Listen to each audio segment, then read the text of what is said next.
শীতকাল মানেই নানা রকম সবজি, ফুলকপি, বাঁধাকপি, ব্রকলি, আরও কত কী। তাই এই শীতে ফুলকপির পাকোড়া না বানালে হয়, তাই বানিয়ে নিলাম ফুলকপির মজাদার পাকোড়া।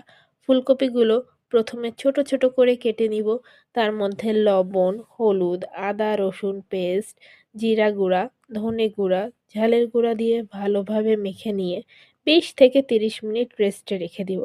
তারপর বেসনের লবণ, হলুদ, ঝাল, জিরা গুঁড়া দিয়ে অল্প অল্প পানি দিয়ে ভালোভাবে ফেটে নেব। সাথে কিছুটা বেকিং সোডা দিব। ব্যাটার না খুব গাঢ় না খুব পাতলা হবে। তারপর ফুলকপিগুলো নিয়ে ভালোভাবে বেসনে কোট করে নিব।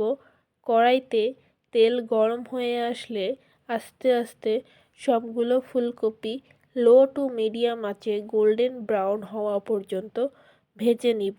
দেখুন কি সুন্দর রং হয়ে গেল আমাদের গরম গরম ফুলকপির পকোড়া।